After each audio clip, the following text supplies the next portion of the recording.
Muchas gracias, buenos días a todos.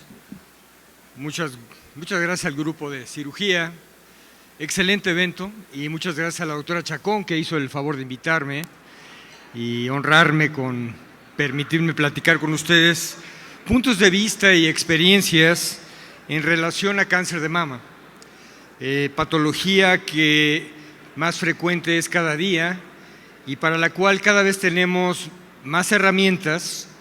Si bien a veces requerimos de más complejidad, tenemos mucho más éxito hoy en día. El primer tema que les voy a platicar a ustedes es sobre un subgrupo de pacientes, y esto es importante entenderlo porque cáncer de mama, como queda claro y ustedes entenderán, es un grupo de enfermedades. Entonces es importante decidir primero qué características tiene tu paciente, la enfermedad que posee y qué herramientas tienes para manejar la enfermedad y hacer y crear el mejor modelo posible de tratamiento para tratarlo conforme a las reglas internacionales. Cuando uno ve los factores que se involucran en la decisión de tratamiento, hay muchísimas opciones. Lo que ven ustedes arriba a la izquierda en morado son las características tradicionales que tomamos en cuenta para decidir tratamientos. En la parte de en medio, a la derecha en blanco, una serie de elementos que se han vuelto claramente indispensables. Si no tenemos esta información, lo mejor sería no tratar a los pacientes, enviarlo a algún lugar en donde sí tengan todas las opciones para manejarlo, no como una urgencia médica, sino como una colaboración de científicos a través de normas bien establecidas. El subgrupo que les voy a platicar ahorita es aquellos pacientes que tienen expresado o sobreexpresado el factor de crecimiento epidérmico que denominamos HER2-neu, es decir, los pacientes HER2 positivos.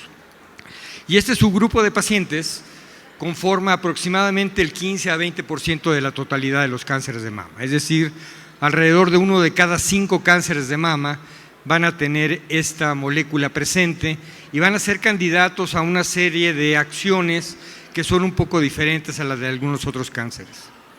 La manera en la que medimos esta presencia de este receptor es muy importante porque muchas de las fallas en medicina a veces tienen que ver con los aspectos técnicos. Entonces, escoger una buena muestra que esté bien fijada en un buen laboratorio con control de calidad es muy importante para no subregistrar o sobreregistrar la presencia de este elemento, que obviamente cambiaría muchísimo el pronóstico. Tradicionalmente lo hacemos por inmunistoquímica. La manera de calificarlo está claramente establecida por los patólogos, pero no deja de ser un poco de percepción. Entonces puede haber rangos de diferencia cuando uno ve a varios patólogos al respecto. Cada vez se trata de ser más claro. Y hay pruebas adicionales que hacemos, FISH, SISH y algunas otras, para corroborar los casos complejos o en algunos casos es el modelo a seguir en algunas instituciones. Queda claro que el tratamiento local del cáncer de mama ha evolucionado. Cada vez está más claro que los tratamientos conservadores tienen un lugar sólido en el tratamiento del cáncer de mama, y cuando esto empezó hace 35 o 40 años, había muchísimas situaciones que evitaban que un paciente fuera tratado conservadoramente. Hoy en día, realmente los únicos 2 criterios que hay que cumplir para hacer un tratamiento conservador de cáncer de mama es 1, tener margen negativo, y 2, es dejar una mama cosméticamente aceptable. Si uno logra estos 2 aspectos, y miren que han cambiado mucho los conceptos de cuál es el margen ideal, y esto sería tema de debate también, pero hoy en día un margen negativo que se considera como un tumor que no toca la tinta es suficiente para considerarlo adecuado. Por lo tanto, amerita una buena evaluación por el patólogo, y 2, aumenta el número de pacientes que podrían ser tratados con tratamiento conservador. Todos los tratamientos han desescalado por un lado y han aumentado por el otro lado. Los cirujanos cada vez hacemos cirugías entre comillas menos radicales pero más efectivas, y esto ha sucedido tanto en la mama como en la región axilar. Los oncólogos médicos también han desescalado. Muchos pacientes ya no reciben quimio, no porque no quieran, simplemente porque hemos identificado un grupo en los que no sirve la quimioterapia, y tenemos otras herramientas como la hormonoterapia misma o los anticuerpos monoclonales y algunas otras drogas que son específicamente para ciertos tipos de tumores. Y hay que entender que no hay una sola opción de tratamiento. Por eso es tan importante las reuniones colegiadas, las reuniones con todo el grupo para decidir en cada paciente cómo vamos a tratar la enfermedad. Esto le llamamos personalizar el tratamiento. Y personalizar el tratamiento es fácil porque ya existen guías y lo que hacemos es simplemente evaluar y compartir con los colegas de oncología médica, radioterapia, cirugía plástica, psicología y psicoterapia las diferentes opciones que aplican a nuestro paciente y siempre tomando en cuenta la opinión de la paciente. Es una de las cosas que han cambiado muchísimo porque hoy en día ya casi siempre tenemos toda la información antes de la cirugía. Esos tiempos en los que metíamos una paciente, ahí hacíamos el diagnóstico y decidíamos qué hacíamos, se han terminado. Hoy en día ya tenemos una biopsia preparatoria que tiene todas las variables y la paciente ya ha sido evaluada, analizada y se ha consensado con ella el tratamiento. Los aspectos anatómicos son muy importantes, pero cada vez queda más claro que la biología, las características de la enfermedad podrían ser, y de hecho lo son en la mayoría de los casos, más importantes que el tamaño del tumor o la existencia o no de ganglios. Entonces, este entendimiento de la biología, y ahí es en donde entra este grupo de HER2 positivo, ha permitido individualizar los tratamientos. Y algo muy importante es la respuesta al tratamiento médico es en sí un factor pronóstico y predictivo de la respuesta a largo plazo. Entonces, el dar un tratamiento médico cuando el paciente trae puesto todavía el tumor nos da mucha información que podemos utilizar para desescalar o para acelerar los tratamientos médicos y de radiaciones posteriores.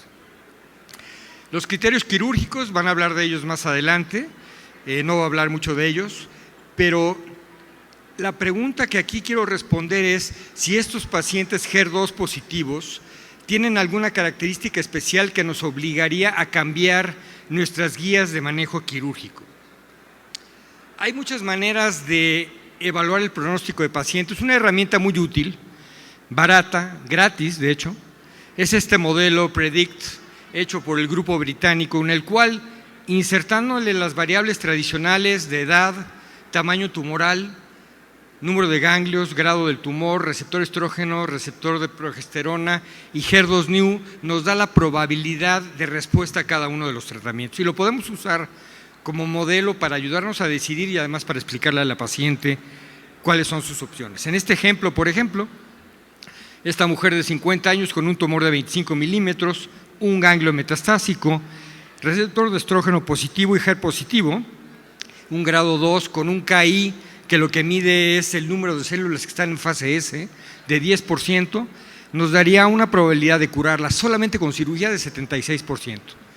Y esas barritas que ven arriba de la parte azul es el beneficio que te da cada uno de los tratamientos médicos adicionales.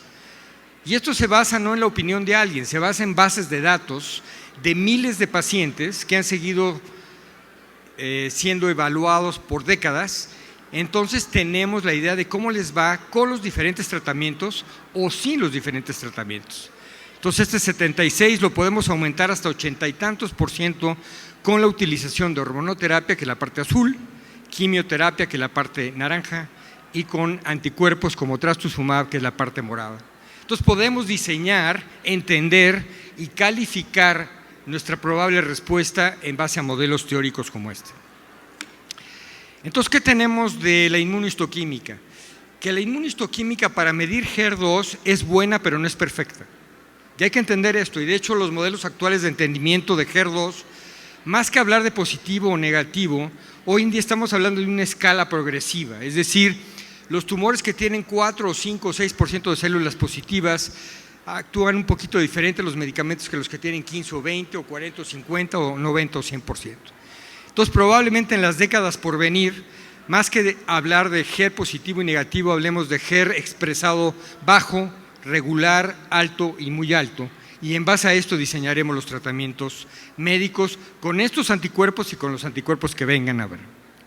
Entonces, en esta tabla, del lado izquierdo ven la inmunohistoquímica medida por cruces de la forma tradicional Y aún esos pacientes con inmunistoquímica, una cruz que consideraríamos negativos, vemos que cuando le hacemos pruebas de FISH, hasta 7% salen positivos. Entonces sí hay un rango de falla que lo ideal sería tratar de averiguarlo desde antes para darle beneficio a los pacientes que podrían ser tratados con estas drogas especiales. Ahora sí, ya entrando a las características específicas de los tumores HER2. Y la primera es, son más multifocales, son más multicéntricos, tienen más componente intraductal, que esto se traduce en mayor incidencia de recurrencia local. Al fin y al cabo, si un tumor recurre en la mama, esto no es un acto milagroso, lo que pasa es que probablemente dejamos enfermedad.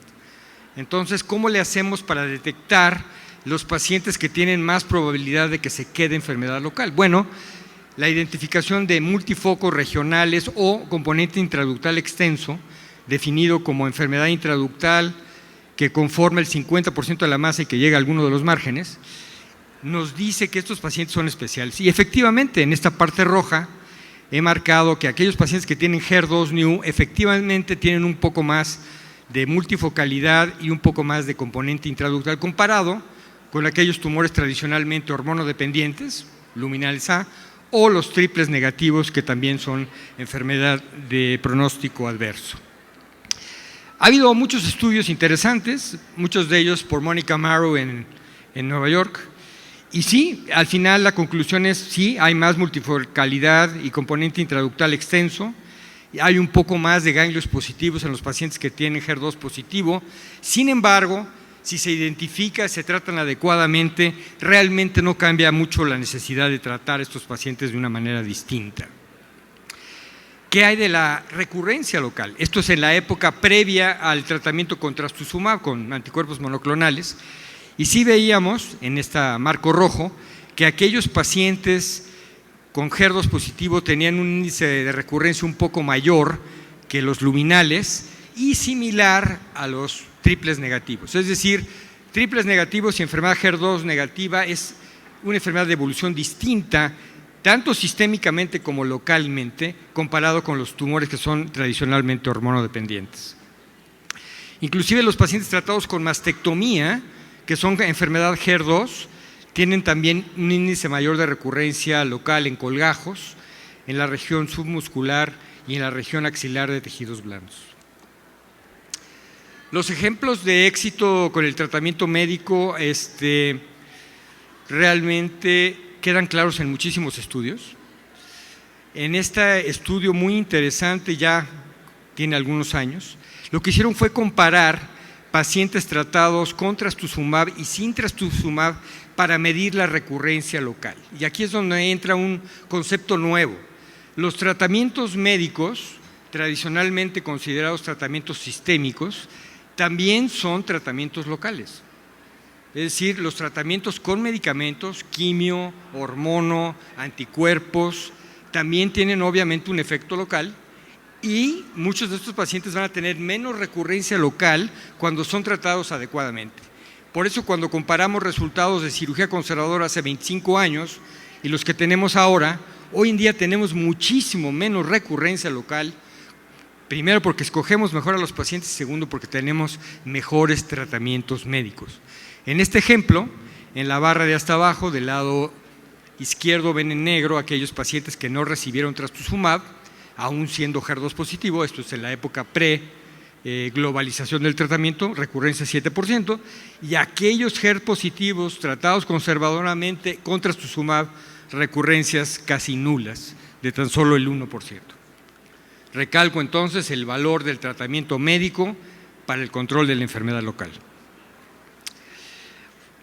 La heterogeneidad es importante, o sea, cuando uno ve las células tumorales en un tumor, sea cual fuere, obviamente no todas las células son iguales. Entonces, cuando uno habla de HER2, también se ha identificado lo que se ha dado en llamar el HER2 heterogéneo, lo cual implica que este tumor tiene entre 2 y 50% de las células que no expresan HER2 y de hecho hay un área bien definida de enfermedad francamente negativa. Y esto es muy diferente a aquella enfermedad HER2 que tiene globalmente o difusamente positivo el marcador.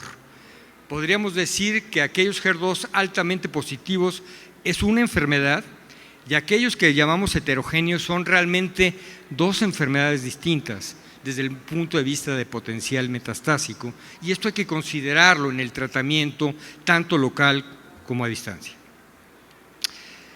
Uno de los grandes debates en las sesiones ahora que tenemos con oncólogos médicos y radiooncólogos es ¿quién va primero?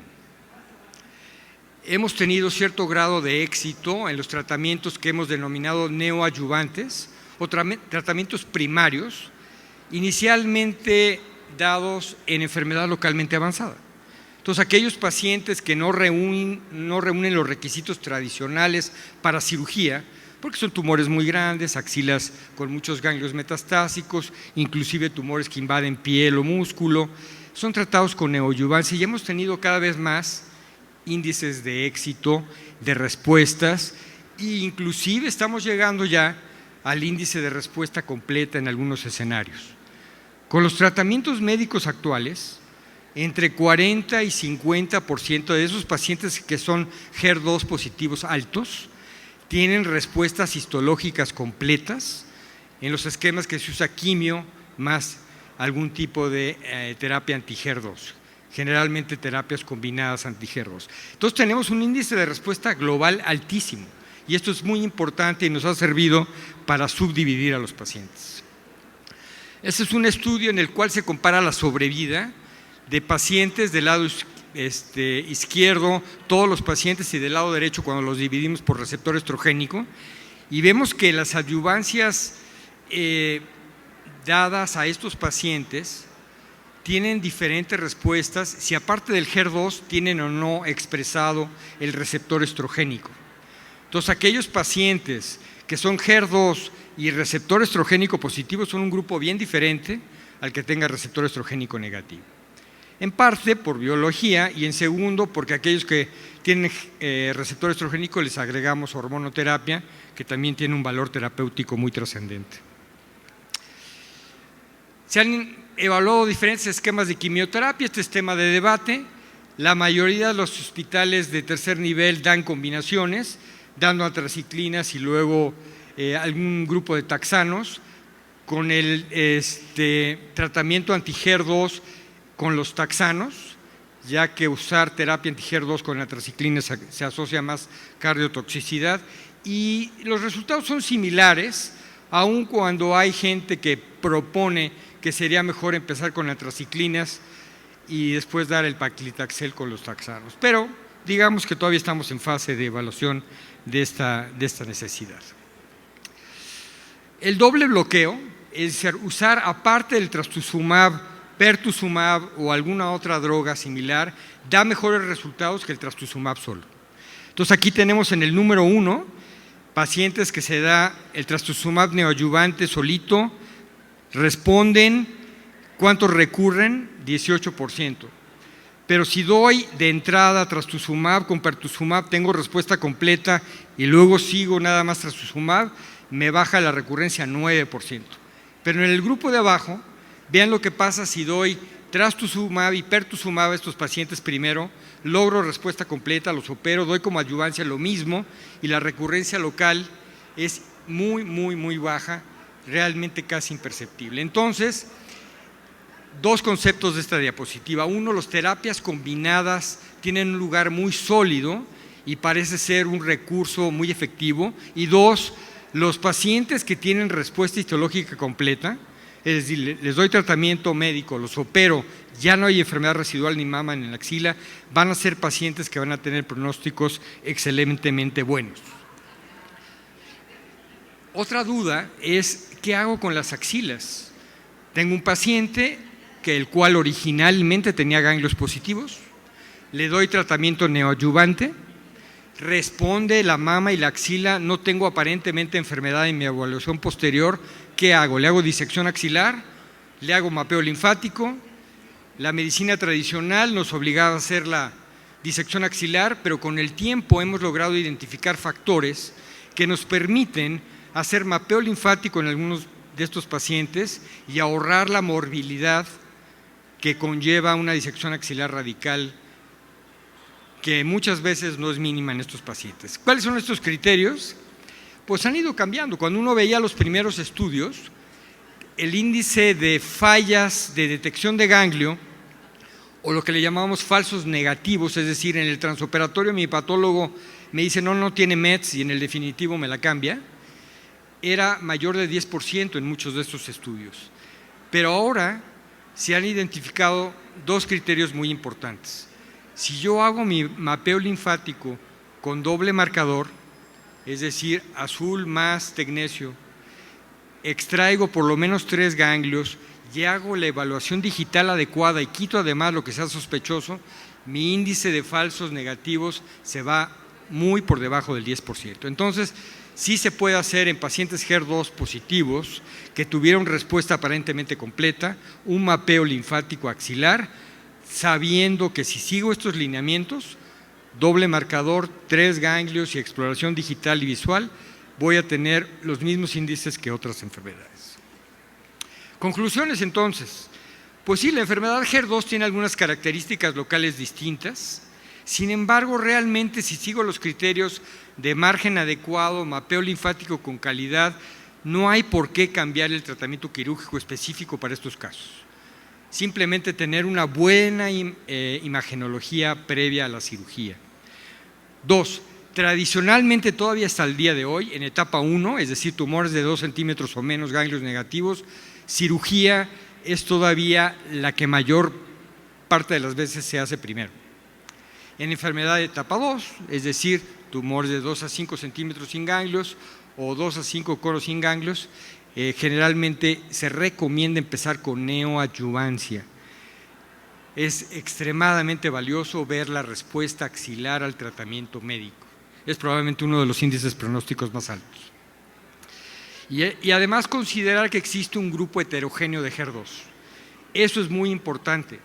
Y aquí entra uno en el debate porque generalmente hacemos el diagnóstico con biopsias de aguja de corte. Y las biopsias de aguja de corte toman 2 o 3 fragmentos de la enfermedad, no toda la enfermedad. Entonces podría ser diferente el escenario cuando tengo el tumor completo. De ahí que en enfermedad temprana, etapa 1, a veces operar primero sí permite tener todo el tumor, el patólogo lo estudia mucho y nos puede diferenciar este grupo de heterogéneo versus no heterogéneo. Y mi último comentario es que, bueno, pues la biología inicial se puede predecir con muchas de estas variables que tenemos previos al tratamiento, pero realmente la respuesta al tratamiento médico es un verificador evolutivo y además es un predictor pronóstico muy individualizado, porque además estamos viendo la respuesta al huésped, no solamente la respuesta al tumor. Muchas gracias por su atención.